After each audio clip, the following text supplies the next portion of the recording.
The alarm went off at 03:47 ship time, and Commander Sarah Miller was already awake. She hadn't really slept in 3 days. Ever since the horizon crossed the final warp point and the ship's hull decelerated to sublight speed, there was something about the silence of deep space that kept her up. A weight she couldn't name, a pressure behind her eyes that didn't come from exhaustion, but from anticipation. 22 years of service in humanity's exploration fleet had taught her to trust that weight. The alarm, therefore, was almost a relief. Sarah tapped the comm panel next to her bed with 2 fingers. Lieutenant James Nakamura's voice came through compressed and tense. "Commander, we need you on the bridge immediately. We've received a Crimson-level transmission from the consortium." Crimson level.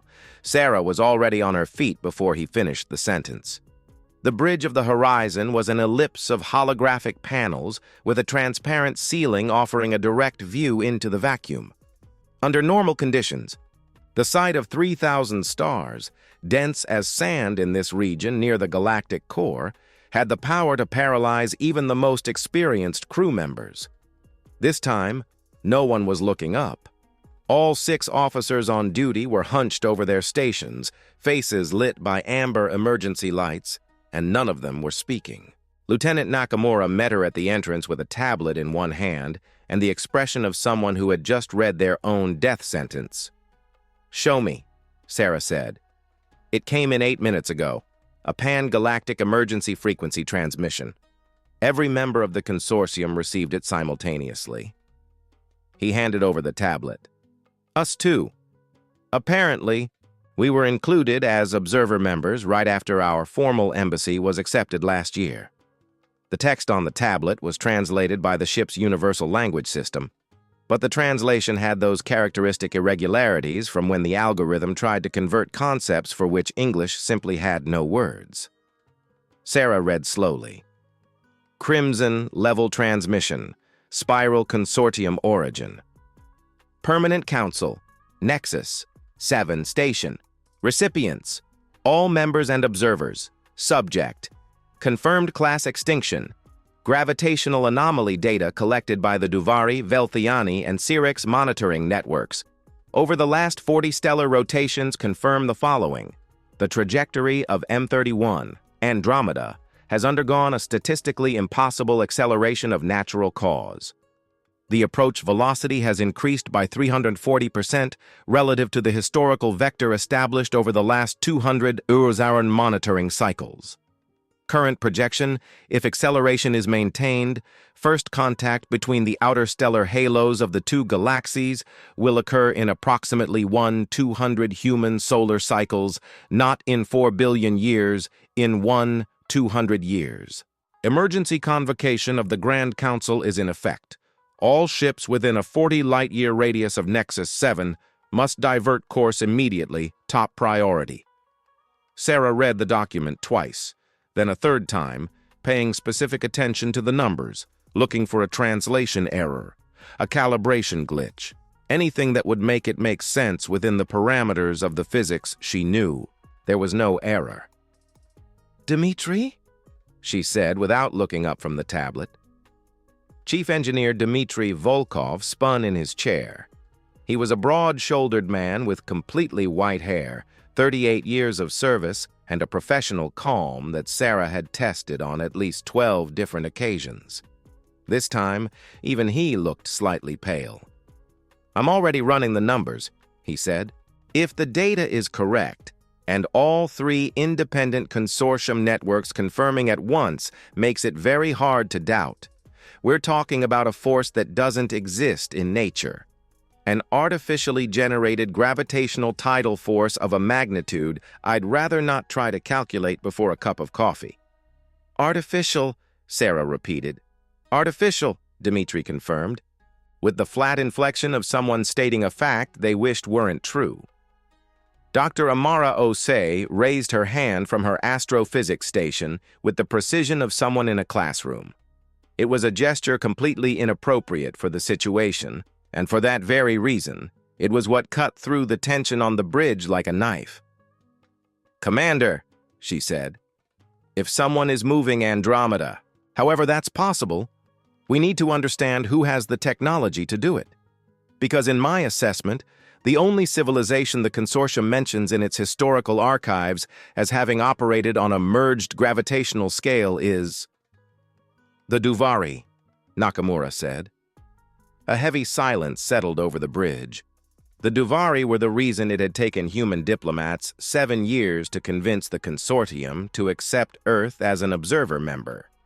It wasn't resistance to human power. No one in the galaxy was particularly worried about a civilization that had achieved interstellar flight only 300 years ago. It was the fact that the Duvari, the oldest species in the local group with at least 900, 0 years of recorded history and technology humans could barely catalog, had vetoed the human presence in the consortium 4 consecutive times. No formal explanation, just a veto. The 5th human attempt had been accepted 3 days after the death of the last Duvari supreme leader during a power transition that, according to consortium informants, was still far from stable. "Change course for Nexus 7, Sarah said, handing the tablet back to Nakamura. "Maximum warp, and wake up Dr. Osei and the entire science team. I want a full dossier on the Duvari, on the gravitational monitoring networks, and on any existing theory about how someone moves an entire galaxy, all of it on my screen before we arrive." "How much time do we have?" Nakamura asked. 19 hours to Nexus 7 at warp factor 3, Dmitri replied without looking up from his panel. "Then we have 19 hours, Sarah said. She looked up at the transparent dome above the bridge, at the star field that was too dense to be beautiful and too vast to be understood. Somewhere, 5 million light-years away, another galaxy, larger, older, heavier than her own, was moving in a direction that shouldn't be possible. It was moving too fast, and someone had chosen to make it happen. Use every minute.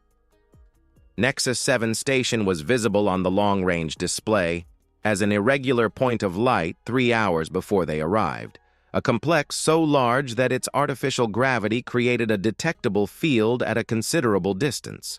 When the horizon dropped out of warp at a safe distance and the station expanded on the external monitors, Sarah stood still before the images for a long moment. She had seen the photographs during diplomatic prep training. She had watched the holographic reconstructions. Nothing had prepared her for the reality of looking at a structure that wasn't built around an axis, but around a curvature, a spiral of pressurized modules that folded over itself in a shape that defied human geometric intuition, as if the architect had started with a conventional design and then decided at some point that dimensions were merely suggestions. Around the station there were ships, dozens of them, more than the historical records of any Grand Council had ever documented. "How many civilizations are represented?" she asked. Nakamura counted for a moment. "We've identified markers from 23 different species. 7 of them have no established contact with us. We're seeing ships no living human has ever seen before." "And the Duvari?" Amara asked from her station. A moment of silence as the identification systems worked. "There are no Duvari ships registered in orbit," Nakamura said slowly. Sarah felt that weight behind her eyes deepen. "So the species with enough power to move a galaxy," she said, her voice absolutely flat, "didn't bother to show up to the meeting called because of it." No one on the bridge said anything. The logic was too clear. If the Duvari weren't there to hear the accusation, it was because they had no intention of answering it.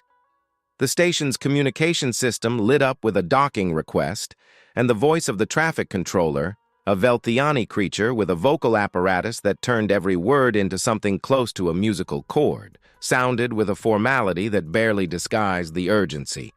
"Human ship Horizon, your docking has been pre-approved in Level 3 observation module. We inform you that the Grand Council meets in 90 rotations. Your presence as observer members is permitted but not." A pause. Expected. Sarah recognized the distinction. Permitted but not expected. A protocol courtesy that was also a warning. "Inform the controller that we are honored by the access," she told Nakamura, "and that we will be present." She turned to her crew. 6 pairs of eyes looked back at her. Nakamura, Dimitri, Amara, and the 3 specialists on duty. Humans.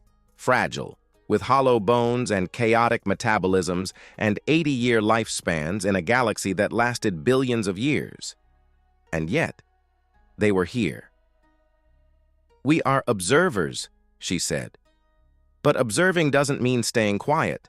I want every piece of data we've collected in the last 3 days compiled and ready for presentation. I want Dr. Osei to prepare an independent analysis of the gravitational vectors. And I want all of you to remember one thing as you walk into that station." She waited. "They have 9,000 centuries of history, and we have 300 years of interstellar flight," she said. "But we made it here. And the only reason we made it here is because when something seems impossible to face, humanity has a serious problem with accepting that. We aren't starting any differently this time." The Horizon entered the docking corridor, and the darkness of the station enveloped them. The central chamber of Nexus 7 was designed to accommodate representatives from 36 species at once, which meant it was designed to accommodate 36 completely different definitions of what a comfortable environment was. The result was a room that was comfortable for no one but tolerable for almost everyone. A feat of social engineering that Sarah secretly found more impressive than any warp drive she had ever operated. The air was at a temperature her suit systems classified as too cold for human comfort, but within survival parameters. The lighting was spectral, different in each sector of the room, with some areas bathed in near-infrared for species that saw beyond the visible, others with lights that flickered in patterns human eyes processed as slightly disturbing, but were likely perfectly neutral to their targets. The floor was a surface of variable friction with different textures per area, and the seating structures, when they existed, were so radically non-human that Sarah had decided to remain standing. Nakamura stood by her side. Dimitri stood a step behind. Amara recorded everything with the discrete sensors embedded in her mission suit. The other delegations filled the space with a diversity that was still capable of temporarily paralyzing the human nervous system if you tried to process it all at once. The Velthiani, the station's hosts, were tall, bilaterally symmetrical, with skin coloration that changed slowly with emotional state, like a permanent mood screen. The Syrics were collective.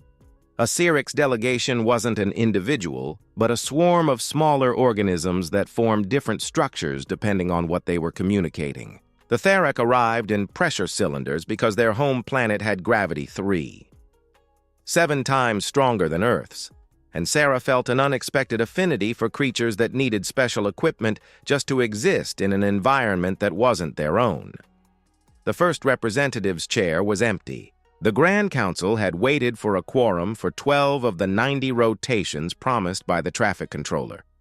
When Velkaran, the Velthiani representative and session host, took the center of the chamber, there was the specific tension of something that had been delayed as long as possible and finally could be no longer. The universal translator implanted behind Sarah's ear converted the Velthiani harmonies into words with a 0. 3-second latency. "The Grand Council is convened in a session of absolute emergency," Velkaran said. Her skin had taken on a shade that the mission's cultural reference file classified as deep blue, which the Velthiani associated with mourning. "The facts have already been transmitted. I will not repeat them. What this council must determine now is not the what, but the why, and more urgently, what to do." One of the Syric structures reorganized into something that looked like a raised hand. "The why requires no debate," the swarm said, with a voice that was a choir of synchronized whispers. There are enough historical records regarding Duvari expansion philosophy for any conclusive analysis. They have always believed that the proliferation of young species represents a waste of galactic resources. The acceleration of Andromeda is an ultimatum, not an attack, yet. An ultimatum implies a demand. the Theric representative said from inside his cylinder. "Have we received any formal communication?" "We have," Velkaran said, and there was something in the way she said the word that made Sarah go very still. At 06:22 station time, 6 hours before our convocation, a Duvari communique was transmitted on a private frequency to the 3 founding members of the consortium, the Velthiani, the Cyrex, and the Therac. A pause. The communique was shared with us by them voluntarily, which is the only reason we are all in the same room today. She projected the text in the center of the chamber in universal language. Sarah read. The Duvari message was short. It took up fewer than 20 lines, but the density of what was in those 20 lines made the air feel colder than the thermostat justified. The Duvari communicated that the gravitational tidal engine, which they nominally called the Instrument of Reformation, was operating at 1/3 of its total capacity. That Andromeda's acceleration could be stopped at any time, or increased. That their demand was simple.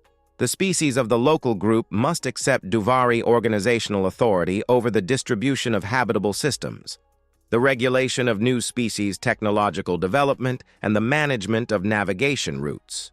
In short, guardianship, a galactic tax paid in sovereignty. If the demand were accepted, the instrument would be turned off. If it were refused, the acceleration would continue until Andromeda's outer stellar halos began interacting with the edges of the Milky Way in less than 6 centuries. It wouldn't be the immediate death of any civilization. The space between stars was too vast for physical collisions on a short time scale. But the resulting gravitational chaos would alter planetary orbits across the galaxy. Habitable systems would become unstable. The window for mass evacuations would be, at best estimate, 150 years. And the message ended with a sentence Sarah read 3 times, trying to find a different interpretation and finding none. No species that recognizes our authority will be left behind. The council fell silent for a time, Sarah's internal clock marked as 42 seconds. "How long did it take you to build Nexus 7 station?" Sarah asked. Velkaran spun toward her with the expression of someone who had momentarily forgotten that human observers were present. "The station was built over 4,200 years, she said, her voice slightly calibrated to the register of an answer to a peripheral question. "And how long would it take to evacuate all the species of the local group in the event of a gravitational collapse?" "Human representative," the Cyrex swarm said. "The question is irrelevant to the current debate." "It's not," Sarah said, "because if the math is what I'm calculating, the answer is that it wouldn't be possible. Not in 150 years, not for every species." A different silence descended over the chamber, the kind of silence that precedes the recognition of something everyone knew but no one had said out loud yet. "There are civilizations," Velkaran said slowly, "that have not yet developed warp technology, that still operate on a single system scale, that have no capacity to receive external aid in a timely manner, even if all available resources were mobilized." "How many?" Nakamura asked beside Sarah, and she realized he had reached the same point she had moments before. 18 identified species, the Theric representative said after a pause, plus an indeterminate number of pre-contact civilizations in development. "So the choice the Duvari are putting on the table," Sarah said, "isn't between sovereignty and freedom. It's between the sovereignty of some and the extinction of many." She looked around the chamber. "And you are deliberating." Velkaran's skin rippled in a color the file classified as burnt gold, embarrassment, according to the cultural footnote. "We are deliberating on the only rational response possible in the face of a threat with which there is no technological parity," she said. "The Duvari have 900,000 years of scientific development. Their instrument of reformation operates on a scale that the best physicists of our combined worlds cannot fully model. Direct confrontation is not an option. Negotiating the terms of acceptance is the only viable strategy to preserve the greatest number of lives. And the 18 species that can't be evacuated? Amara asked from Sarah's position. The room didn't answer. Dmitri leaned in and spoke softly into Sarah's ear, just enough for her to hear. They've already made the decision. They're just looking for someone to say out loud that it's the only option. Sarah nodded almost imperceptibly. She had seen this before. Not in a galactic chamber, but in crisis meeting rooms aboard damaged ships. In planetary emergency committees. In any situation where the math of disaster became too clear and people started using words like rational and viable as shields so they wouldn't have to look directly at what they were accepting. There was a word for it, and it wasn't strategy. It was resignation. "I formally request the floor," Sarah said, her voice cutting through the silence with the precision of a scalpel. Velkaran hesitated. Technically, humans were observers. The formal floor was a privilege of full membership. "The observation rule does not prohibit spontaneous comment from invited delegations," the Syric swarm said. And there was something in the way the swarm positioned itself that Sarah interpreted as genuine curiosity. "The deliberation is open." "Thank you." Sarah took a step forward, consciously positioning herself in the visual center of the chamber without being invited to do so, which was technically a protocol violation, but the kind of violation you committed when you needed 32 representatives of different species to look at you at the same time. "My name is Sarah Miller. My species has existed for about 300,000 years in its current form, and has been writing about the stars for approximately 6,000. We reached interstellar space 300 years ago. By any parameter this council uses to measure civilizational maturity, we are too young to have a relevant opinion." A calculated pause. "But we are old enough to recognize a surrender when we see one, and old enough to know that the difference between strategy and capitulation isn't in the math of the moment. It's in whether you're willing to ask if there's a third option before accepting that there are only two." The chamber went absolutely still. "And is there a third option?" Velkaran asked. And for the first time since Sarah had entered the station, the Veltiani representative seemed genuinely uncertain about what answer she expected to receive. Sarah looked at Dmitri. Dmitri looked at Amara. Amara looked at the data she had collected over the last 19 hours of travel. "Not yet," Sarah said, "but we're working on it." The workroom the Veltiani provided for the human delegation had a ceiling too low for Dmitri, a temperature too high for Amara, and a smell none of the three could identify but that Nakamura accurately described as, "What would happen if a natural history museum caught fire?" It was, in short, a space that hadn't been designed for humans, and Sarah considered that a fitting metaphor for the general situation. They worked for 11 hours straight. Amara had spent most of the travel time absorbing every available piece of data on the Duvari instrument of reformation, which wasn't much. The Duvari didn't publish technical specs, and the consortium had learned not to ask. But there were fragments, mentions in historical documents, indirect observations catalogued by astronomers from 12 different species over the last 2,000 years, and the very measurements the Horizon had collected in the 3 days since they received the alarm. "What we know for sure," Amara said, projecting a 3-dimensional model in the center of the room, "is that the instrument isn't located at a single point. The gravitational data is consistent with a distributed network, a series of anchor points scattered in a configuration that, when activated in sync, produce a directional tidal effect on a galactic scale. Like speakers in a sound system," Nakamura said. "Sort of. If you put speakers in the right place, you can create constructive interference at a specific point. They're doing the gravitational equivalent of that, but the specific point where the constructive interference happens is Andromeda's center of mass." "How many anchor points?" Dmitri asked. "Minimum of 16. Probably more." Amara indicated red dots on the model. "But what's important isn't the total number. It's this." She zoomed in on a specific region of the model, There's one anchor point that the data indicates is different from the others. Larger, more active. If I had to bet, I'd say it's the primary control node, the point from which the entire network is operated and calibrated. If you shut down the primary node, Sarah said slowly, the network loses coherence. The other points still exist, but without central synchronization, the directional tidal effect dissolves. Andromeda returns to its natural vector. Amara paused. In theory. Where is the primary node? Nakamura asked. Amara pointed to a region on the model about 40 light-years from the galactic center in the Perseus Arm. An area of high stellar density, rich in nebulae and with intense magnetic fields that made precision navigation difficult.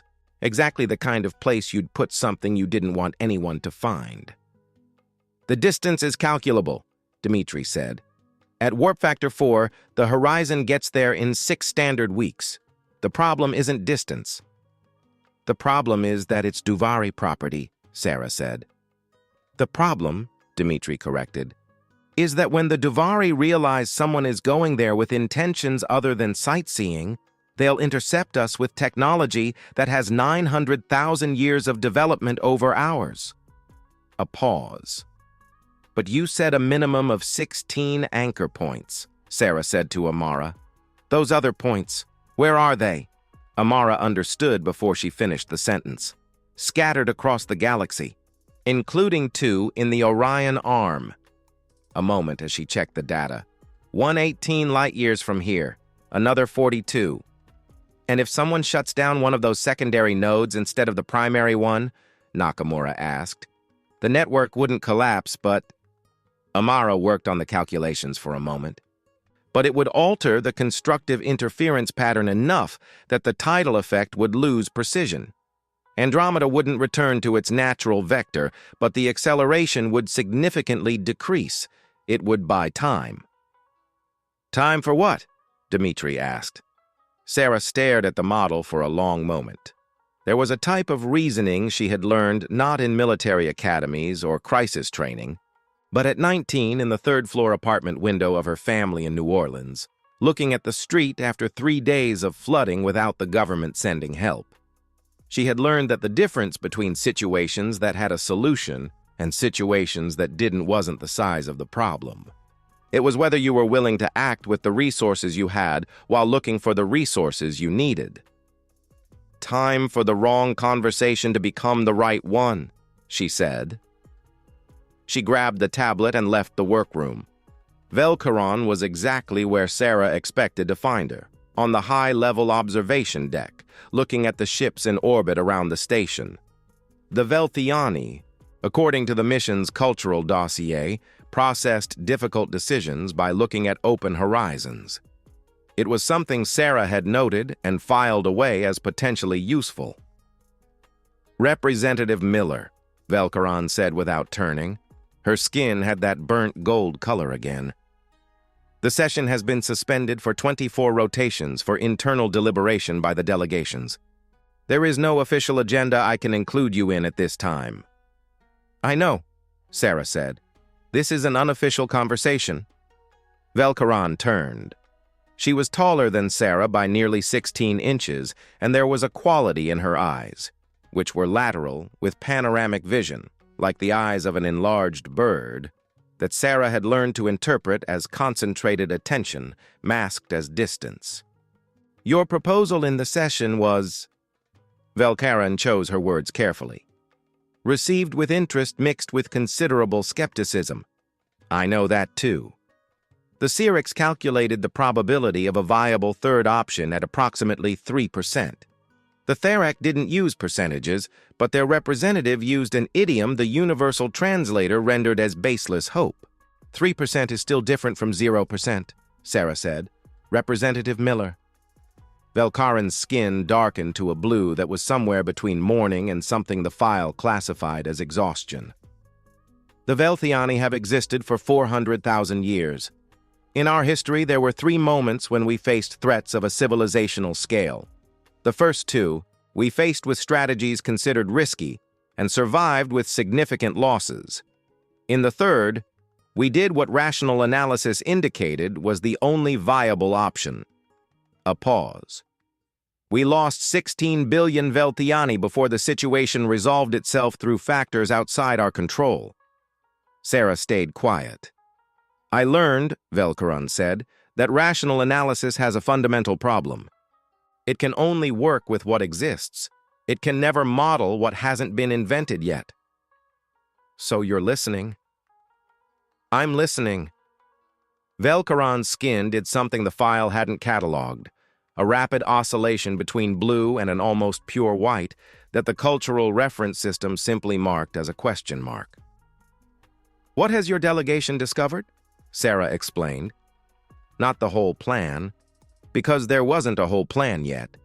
There was a direction, a hypothesis, and a set of initial steps. But she explained enough for Velkaran to understand what was being proposed. When she finished, there was a long silence. You want to send a ship to deactivate one of the Duvari secondary anchor nodes, Velkaran said. A human ship, in the Orion Arm. The location is our advantage, Sarah said. The two secondary nodes we identified are in territory that is technically unclaimed space, but is close enough to the solar system that the consortium has historical records of human exploration activity in that region. A human ship passing through there has context. It has cover. And when the Duvari realize a secondary node has been compromised, they will track the action. Yes. And then we'll have a situation where the Duvari have to choose between escalating the conflict directly or negotiating. Because it's one thing to threaten 23 species with collective extinction from afar. It's another to start an open conflict with a consortium member species in documented territory. Sarah paused. They have more technology than we do, but we have more witnesses. And if they choose to escalate? Then we buy time for the consortium to regroup. And any day Andromeda isn't accelerated is a day the 18 civilizations that can't evacuate continue to exist. Velkaran was silent for a while. There is something I must tell you, the Velthiani representative said finally. Information that was not shared in the general session because the council assessed it would cause panic before there was a response framework. Sarah felt the weight behind her eyes. The Duvari aren't just using the instrument, Velkaran said. They also sent a communication to the 18 pre-warp civilizations, a direct communique bypassing the consortium completely. Her skin became a blue so deep it was almost black. The communique said the 18 civilizations would have the option to survive if they voluntarily requested Duvari guardianship before the council responded to the main ultimatum. A separate, shorter deadline. How much shorter? Sarah asked. 72 station rotations. Sarah did the math. That's 40 hours, she said. 43 hours and 18 minutes, Velkaran said. From the moment you entered this station. Sarah looked through the observation deck windows at the ships in orbit, at the space beyond them, at the Milky Way curving in an arc that was impossible to see from inside but was there, immense and ancient and full of life that didn't know it was being used as currency in a game it hadn't been consulted to play. Then we have to leave now, Sarah said. Representative Miller. Velkaran did that uncatalogued oscillation again, and this time Sarah had the intuition it was the Velthiani equivalent of making a difficult decision. If I told you the Velthiani have partial technical documentation on the architecture of the Duvari anchor nodes, obtained during a period of scientific cooperation 200 years ago that ended badly for everyone involved, would that information be useful? Sarah looked at her. It would be absolutely fundamental, Sarah said. Then I'll have to find a protocol reason to visit the station's sealed technical archive in the next 2 hours.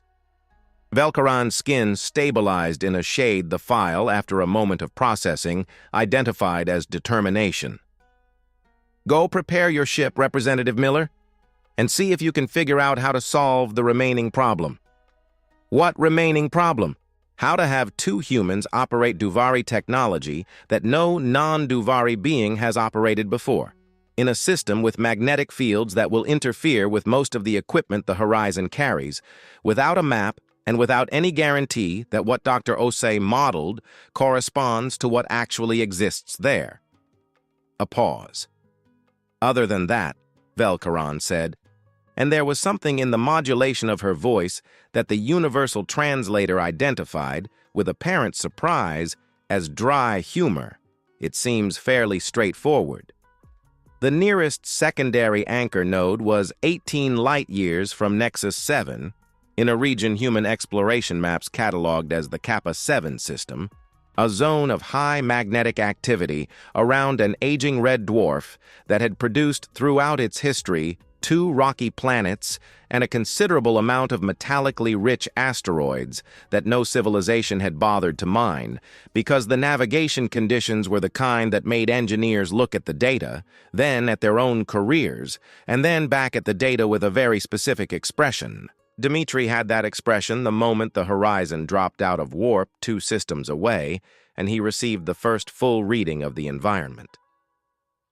"Well," he said, with the voice of someone being very careful not to use language that wouldn't be appropriate in an official mission log. "It's worse than the long-range data suggested. The magnetic field around the red dwarf wasn't just intense, it was chaotic, organized in interference patterns that made any sensor reading beyond direct visual range essentially random. The technical documentation Velkaran had provided, obtained at considerable risk from the station's sealed archive and transmitted encrypted to the horizon during departure prep, described the anchor node as a structure approximately 300 yards long, built with an alloy of materials the Velthiani couldn't reproduce, positioned in stable orbit around the system's second rocky planet. The documentation didn't describe how to locate it when all medium and long-range sensors were producing data indistinguishable from noise. "Direct visual navigation," said Nakamura, who had spent the 6-week journey studying the Velthiani technical documentation and developing a permanently worried expression his mother would have recognized as the same face he made when he was 12, and trying to explain why he had taken apart the family's water purifier to see how it worked. "We need to get close enough to see with our own eyes. Close enough in a magnetic field that's going to interfere with the orientation controls and the auxiliary thrusters," Dmitri said. "Yes, that's irresponsible." "Yes," Nakamura agreed. "But it's what we've got." Sarah looked at the navigation display.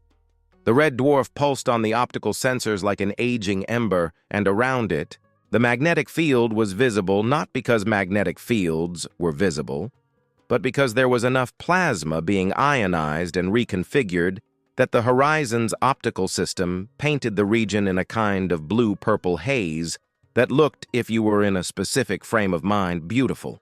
Sarah was not in that frame of mind. "Amara," she said, "Dr. Osi was at her astrophysics post with 3 active screens and a cup of coffee that had gone cold 2 hours ago, but that she kept not drinking because there was no time to go reheat it. It was her 4th cup since they had left Nexus 7.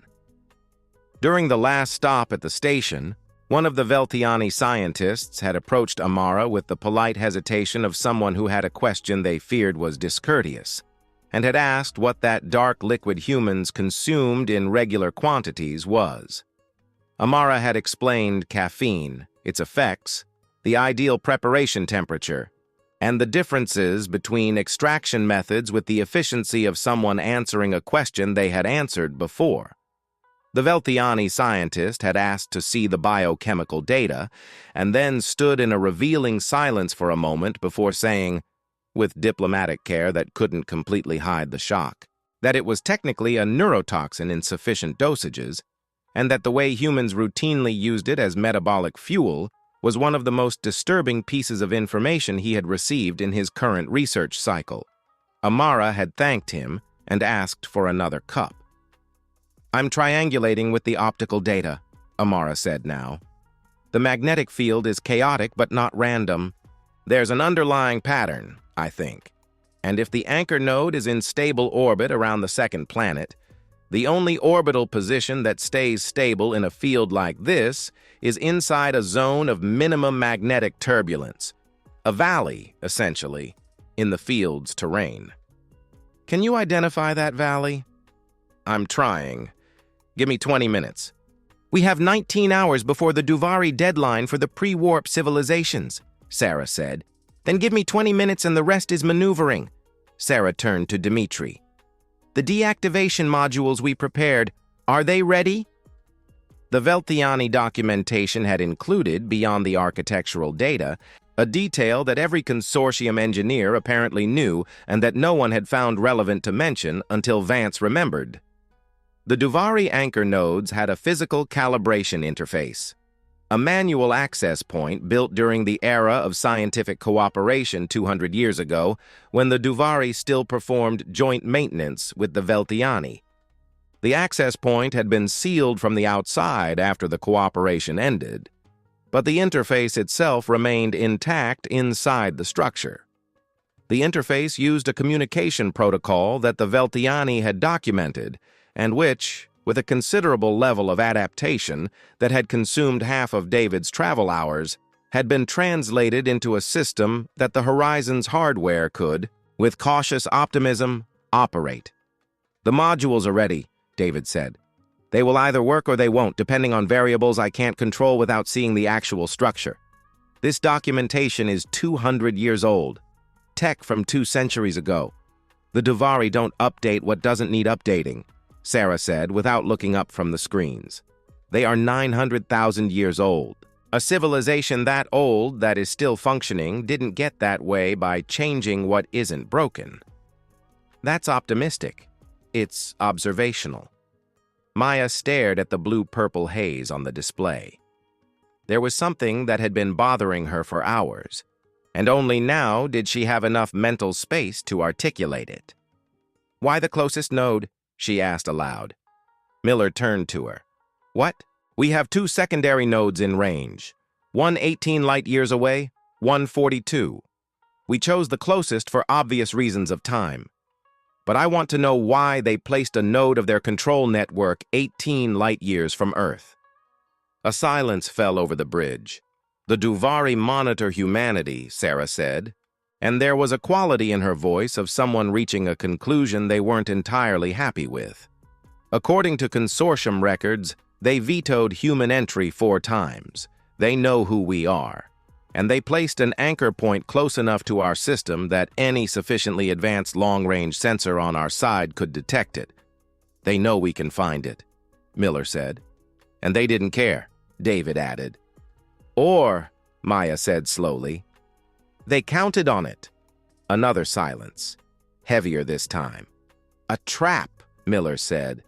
Not necessarily a trap, Maya said. It could be a test. The Duvari have a history of decisions that seem like contradictions until you understand they are 900,000 years old and think on timescales that aren't human.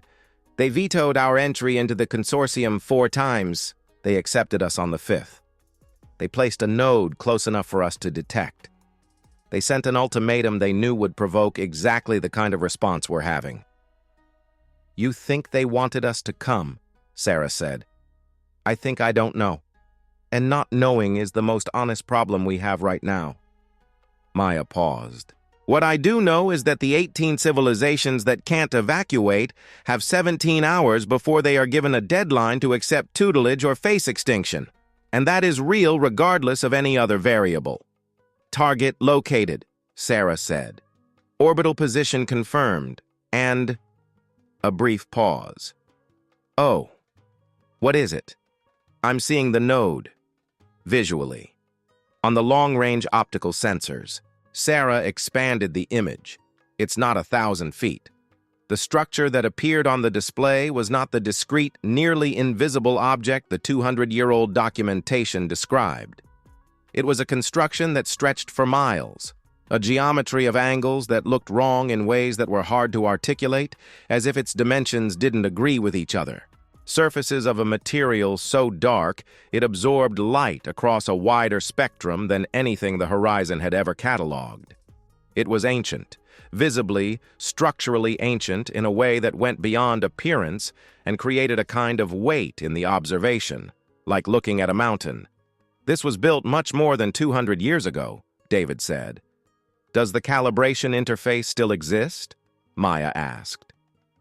Sarah zoomed in on a section, and there, on a face of the structure overlooking the rocky planet below, was something clearly more recent than the rest, an addition, a modification, an access point that had been inserted into the original architecture with the care of someone who knew they were adding to something much older and didn't want to damage it. "It's there," Sarah said. "Then let's go," Maya said. Miller piloted the Horizon through the valleys of the magnetic field with a precision that turned David's reckless phrase into merely risky, which in that context was the best available outcome. When they reached maneuvering distance from the structure, Maya was in the equipment chamber checking her EVA suit for the second time. "I'm going with you," Miller said. "You're staying on the bridge and keeping this ship flying," Maya said. "David is coming with me." David was beside her, already partially in his suit, with a toolkit adapted to the Velthiani interface specifications that he had spent the last 6 weeks assembling and reassembling. There was something in the engineer's expression that Maya recognized as the specific concentration of someone thinking about many problems at once and prioritizing them all before acting. "One thing I didn't mention before," David said as he closed his helmet, "because I didn't want to add variables to the planning. Mention it now. The calibration interface was designed for 2 Velthiani operators working together. The operating logic is parallel, not sequential. 2 simultaneous inputs. A pause. The Velthiani have 4 digits on each hand. We have 5. Maya looked at her own hands. "Is that a problem?" she asked. "It's an unknown," David said. "Which will become a problem or not when we get there and find out." The Horizon's airlock opened to the vacuum, and the Duvari structure awaited them in the dark, monumental and impassive like something that had learned to wait because there was time enough for everything. Maya pushed herself out, and the galaxy opened up around her in every direction. The surface of the structure was different up close. From a distance, the anchor node looked opaque, a volume of darkness with disconcerting geometry. Up close, Maya realized the material wasn't opaque. It was deep.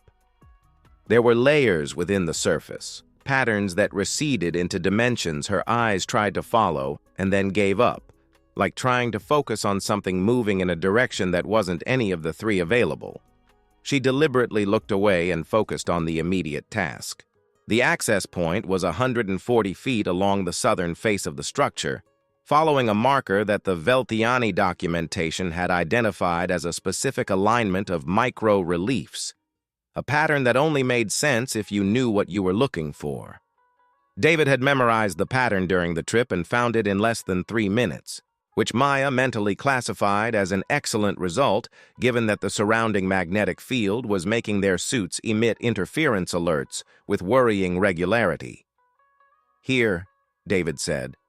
His voice came through with slight distortion on the comms channel, but it came through. "Look." The access point was a recess in the surface about 3 feet wide by 6 feet high, with an interior configuration built for organisms slightly larger than humans, but of comparable proportions. In the center was what was clearly an operating interface, 2 slanted surfaces, each with a sensitive contact area that the documentation described as responsive to Velthiani biometrics, pressure pattern, temperature, and skin electrical conductivity. Maya placed a gloved hand on one of the surfaces. Nothing happened. "The suits insulate the biometric sensors," David said. He was already examining the edge of the surface with an analysis tool emitting ultrasound pulses. "The interface needs direct contact, which means we're going to have to remove our gloves." "The external temperature is 72 Kelvin, Maya said. 330 degrees below zero, yeah." David was very calm about it. It was the kind of calm Maya had learned to recognize as the mental state of an engineer who had reached the end of conventional options and was now in the territory where creativity becomes the only tool available. The suits can maintain our body temperature with the gloves removed for approximately 6 to 8 minutes before the extremities start going into hypothermia.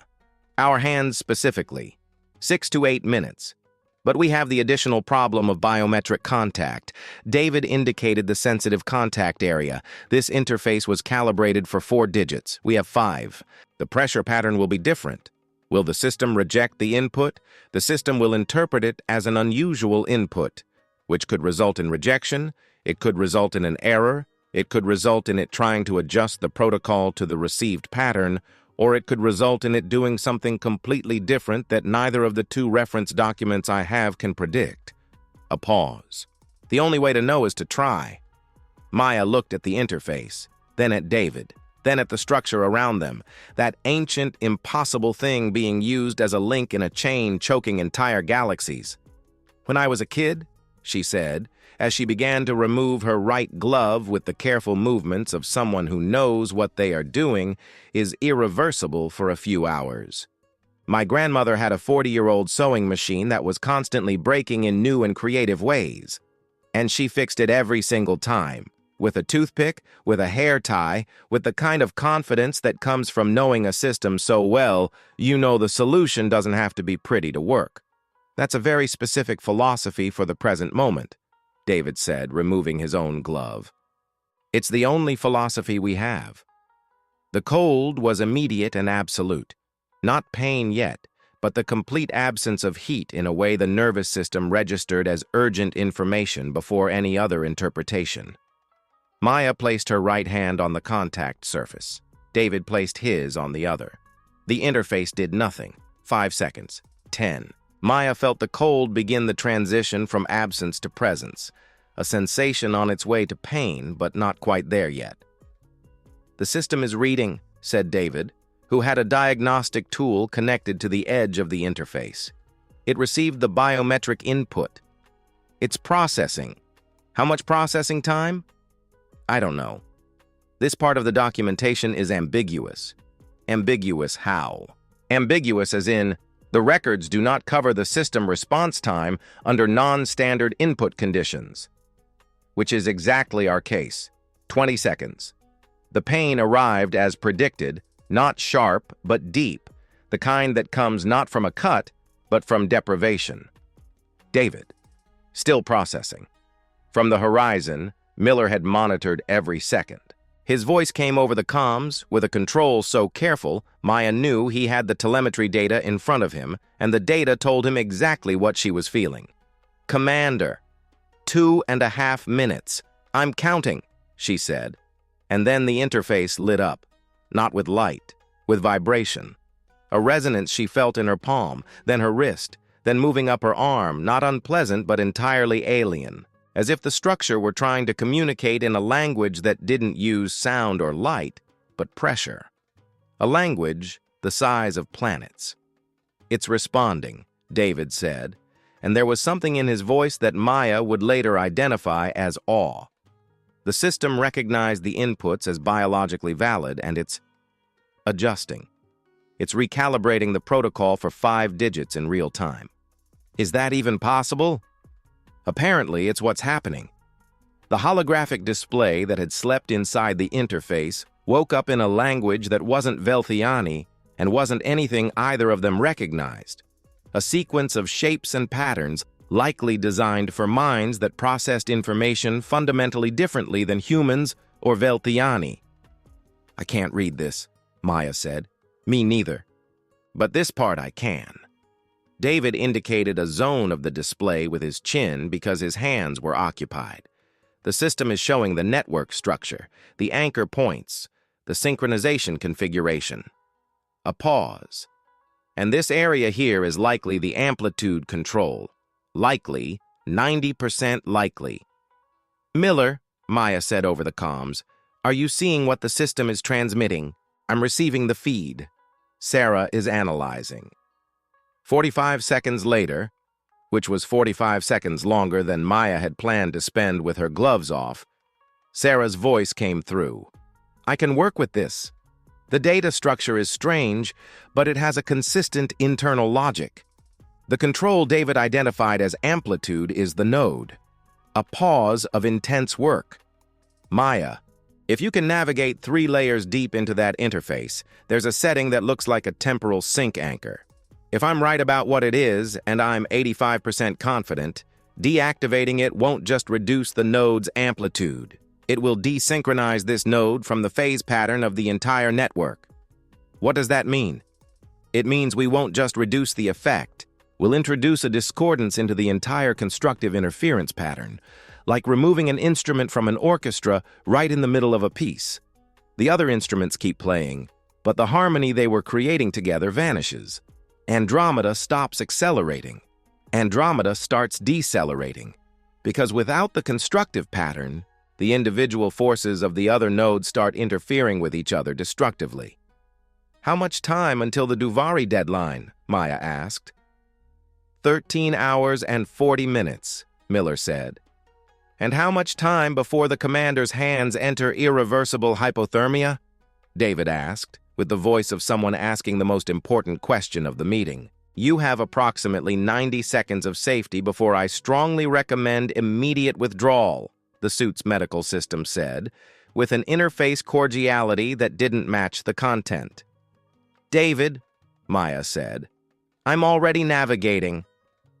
What followed were 90 seconds that Maya would later describe to anyone who asked as the most concentrated experience of her life. David navigated the Duvari interface with the fingers of an engineer who had dedicated 6 weeks to understanding the logic of a system not built for human hands, making adjustments with a precision that was 60% technical knowledge and 40% pure intuition, while Sarah guided verbally from the horizon and Miller counted the seconds on the secondary channel. When David's middle finger, the 5th digit the interface originally wasn't meant to have, pressed the temporal sync anchor setting, there was a sensation Maya couldn't describe as sound or pressure or light, but was clearly something, a change in the state of the universe immediately around the structure, like a massive mechanism that had been running at a sub-audible level that you only noticed was there when it stopped. David, Sarah said from the horizon, and her voice had the quality of someone looking at data and making a conscious effort to stay composed. The long-range gravitational data is showing variation in Andromeda's vector. The desynchronization is propagating through the network. Is it working? Miller asked. It's working. Maya removed her hand from the interface with the controlled movements of someone who knows moving too fast would be a mistake and pulled her glove back on with the same efficiency. The cold in her right hand was too deep to be called pain now. It was just an absence, a region of silence on the sensory map, which the suit's medical system began working on immediately and which she filed away to deal with later. Let's go, she said. As they moved away from the structure toward the horizon, Miller's voice returned to the channel with a different quality. Commander, we've received a transmission. From the consortium? No. A pause that had a specific weight. The transmission has a Duvari origin marker. It's addressed to the horizon. Specifically. Maya stopped in the vacuum. What does it say? It's in universal language. 1 sentence. A longer pause. It says, "It was necessary for you to come in person." The vacuum around Maya was the same as always. The same absolute silence, the same darkness filled with stars, the same absence of reference that made space seem infinite in every direction at once. But there was a difference now. Somewhere, too. 5 million light-years away, an entire galaxy had begun, by a fraction of a millimeter per second, to slow down. And someone had waited for a human to come and make it happen. The Duvari transmission contained only that sentence, and then the channel closed. There were no response coordinates, no identification of the sender beyond the generic origin marker, no indication that a response was expected or even possible. It was a message sent with the certainty of someone who doesn't need a delivery confirmation, someone who already knows you are listening. Maya stood in the vacuum for 32 seconds, which was enough time for the suit's telemetry to start sending persistent reminders about the temperature of her right hand before setting herself in motion back toward the horizon's hull. "Analysis of the transmission," she said when she entered the airlock. "Done," Sarah said over the intercom. David also received a copy.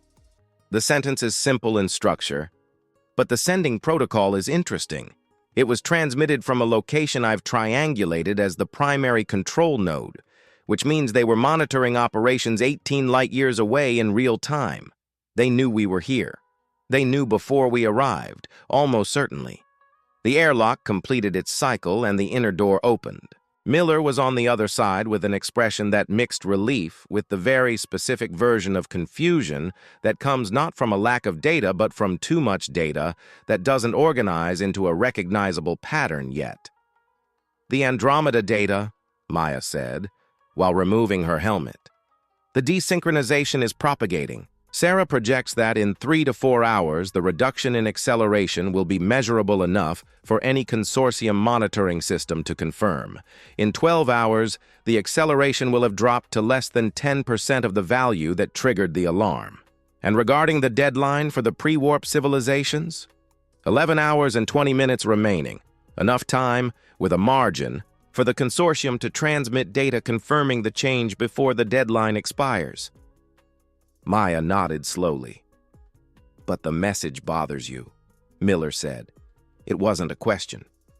"It was necessary for you to come in person," Maya said. "Not that we came, that I came. A specific person of a specific species to a specific location." She began removing the rest of her suit with automatic movements. This isn't a message from someone who was surprised. It's a message from someone who organized an event. "They created the ultimatum so that a human would respond," said Sarah, who had appeared at the equipment chamber door with the expression of someone who had reached the same conclusion over the last few minutes and was checking if the others had too. "They placed the node accessible 17 light-years from Earth. They vetoed our entry into the consortium 4 times to ensure we entered on the 5th, when the power transition would leave them temporarily without veto capacity, which gave us observer status, which gave us access to the emergency session. Every piece in place." "For what?" Miller asked. The silence that followed was the kind that happens when the answer is available, but no one present wants to be the first to say it, because saying it out loud makes it more real. David, who had been quiet since they came back inside, said, "To demonstrate that we work." Everyone looked at him. 900,000 years of history, the engineer said, with the voice of someone thinking out loud and reaching conclusions he'd rather not be reaching. A civilization 900,000 years old with the tech to move galaxies doesn't need economic tutelage. They don't need habitable systems. With that tech, they can create habitable systems. What they wanted wasn't power. Then what did they want? Sarah asked. To know if a species with 300 years of interstellar flight, faced with an existential threat, will solve the problem or accept someone else's solution. David paused. They were testing if humanity would bend the knee or go into the vacuum without gloves for 90 seconds when necessary. The bridge intercom opened without warning. "Commander." It was the communications operator. With a vocal quality Maya had learned to recognize as the state of someone trying to stay professional, while their immediate reality was substantially different from what they expected when they woke up. "We've received a second transmission. Duvari?" "Yes. This time on an open frequency, addressed to the entire consortium." A pause. "And to us." Maya went to the bridge. The transmission was on the main screen. It was longer this time, several paragraphs in universal language, dense and precise like everything the Duvari apparently communicated. Maya read slowly. The Duvari declared the following. The instrument of reformatting was being shut down completely. The ultimatum was formally withdrawn. The communications addressed to the 18 pre-warp civilizations were declared null. There was no explanation for any of these actions.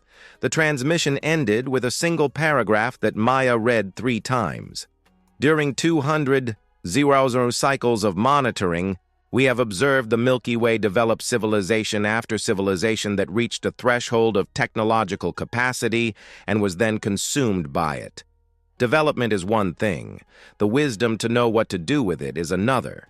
We were looking for evidence that the pattern could be different. The human species has provided us with this evidence, not through the power of their action, but through the nature of it. They came in person. They operated without guarantees, they trusted imperfect data, and they acted for the benefit of civilizations they do not even know. This is the criterion we established. Humanity has met it. The bridge fell into complete silence. Miller was the first to speak. They were testing humanity specifically. "The newest species with access to the consortium," Sarah said. "The species that just arrived. The Duvari wanted to know if the latest species in the galaxy was going to repeat the mistakes of the previous ones or do something different. And we did something different by going on an improbable mission with a 90-second safety margin and an interface adapted with a fifth finger," David said. "You went," Vance said. Everyone turned. The Veltiani representative was on the comms display. She had established a direct link to the horizon, likely seconds after receiving the Duvari transmission. "We received the simultaneous transmission," she said. Her skin was a color the archive classified as light gold, a shade Maya hadn't seen before. The archive said, "Active hope." "The Council is in extraordinary session. The impact of the Duvari transmission on the deliberation was..." A pause. Substantial. "The deadline for the 18 civilizations?" Maya asked. "Formally suspended by Duvari Authority 40 minutes ago. We are in the process of contacting all 18 to confirm the threat has been withdrawn." Vance's skin rippled. Representative Santos. "What do you feel when you read the Duvari text? What kind of being does this? Threatens an entire galaxy as an experiment to evaluate a species." Maya thought for a genuine moment. "The kind of being that has existed for 900,000 years and seen a lot of things go wrong," she said. "The kind of being that learned there is no way to know if a civilization will grow in a way that benefits others or in a way that destroys them, except by observing what they do when the cost is real." A pause. "I don't think it was cruel. I think it was the most honest question they knew how to ask." "And the answer they gave?" Vance asked. "That we trusted that humanity knew what it was doing?" "No," the Veltiani representative said. "That they didn't know if humanity knew what it was doing, and they went anyway. That is a different answer. It is the answer that changes something." Before Maya could respond, a third transmission arrived. This time, it wasn't audio. It was a set of data files in universal technical format. Sarah opened it at the science station and remained silent for a time that was far too long to be just reading. "Sarah," Maya said, "they are technical files." Sarah's voice had the specific quality of someone trying to calibrate between emotion and professionalism, and not quite succeeding. Specifications, blueprints, detailed documentation of a technology that I can't completely classify immediately, but which, based on the first 10% I've analyzed, seems to be related to medium-range warp drives with energy efficiency that... She paused. "With energy efficiency that, if I'm reading this correctly, is about 40 years ahead of our best current technology." The bridge went quiet. "The Duvari gave us technology?" Miller asked. "The Duvari," Maya said slowly, "just picked up the tab." There was something she had understood the moment she read the final Duvari transmission and only now had the space to fully articulate. It wasn't about power. It wasn't about a test or experiment or criterion. It was about something a 900,000-year-old civilization had learned, and a 300-year-old civilization had demonstrated without knowing they were being evaluated for it. It was about what you do when the math doesn't favor you. When resources are insufficient, time is short, the equipment was designed for another species. The temperature is 330 degrees below zero, and the 18 civilizations you are trying to save don't even know you exist. Humanity had reached interstellar space 300 years ago. It had earned the right to enter the galactic consortium through bureaucratic persistence rather than technological might. It had reached this specific chamber, this specific station, this specific moment, not because it was the strongest or the oldest or the smartest species. It had reached it because it had the habit, deeply rooted in every scar that healed and every crop replanted after a drought, and every city rebuilt after a disaster, and every generation that looked at the previous generation's problem and decided it was going to try anyway, of not accepting that impossible and impossible for now were the same thing. "Vance," Maya said, "the Council will want to discuss what to do with the Duvari technical files, and there are questions about the validity of the process by which this was done, and there will be delegations wanting to investigate every aspect of what happened in the last 3 days. And all of that is reasonable. But," the Velthiani representative said, "but before any formal deliberation, we need to ensure that the 18 civilizations that received the original Duvari communique are contacted. Not with a technical explanation, with the simple information that the threat has passed." A pause. "They deserve to know they are safe before they know why." Vance's skin color shifted to that almost pure white that the archive marked as a question mark. Maya had reached the conclusion that the question mark wasn't a failure of the archive. It was the right answer. It was the Velthiani equivalent of a concept the translation algorithm couldn't find an equivalent word for in any of the consortium's languages. She looked for the human word for it. It was gratitude. But it was more than that.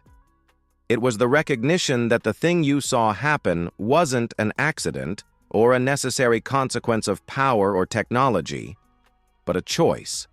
The choice to act for the benefit of others without a guarantee of return, made by beings who had every reason not to do it and went anyway. It was the recognition that there was something new in the universe. "Confirmation transmission for the 18 civilizations is being prepared," Vance said, with a modulation that the universal translator, after a 0. 8-second pause, rendered as understood, and more than understood. The Horizon orbited the Kappa 7 system for 4 more hours while data was consolidated, transmissions confirmed, and reports began to be drafted. Maya stayed in the observation dome during part of that time, looking at the stars that were too dense in this part of the galaxy to have recognizable space between them. Somewhere among those stars, 5 million light-years away, Andromeda continued its journey. But it was the natural journey now, the long, ancient arc of 2 gravitational systems dancing around their common center of mass, in a dance that would last billions of years before culminating not in destruction, but in transformation. 2 spirals becoming one elliptical, nebulae compressing into new stars, new systems forming in regions that today were vacuum. It was a dance humanity would not see end. But they had been here at the moment someone tried to force the dance to accelerate. And they had said no with their own hands. Sometimes, Maya thought, the oldest and newest thing you can do is show up. End of story. If the tenacity of the human crew inspired you, subscribe to the channel for more chronicles from the galactic frontier, because the galaxy is too vast to explore alone, and every week there's a new story waiting to be told among the stars.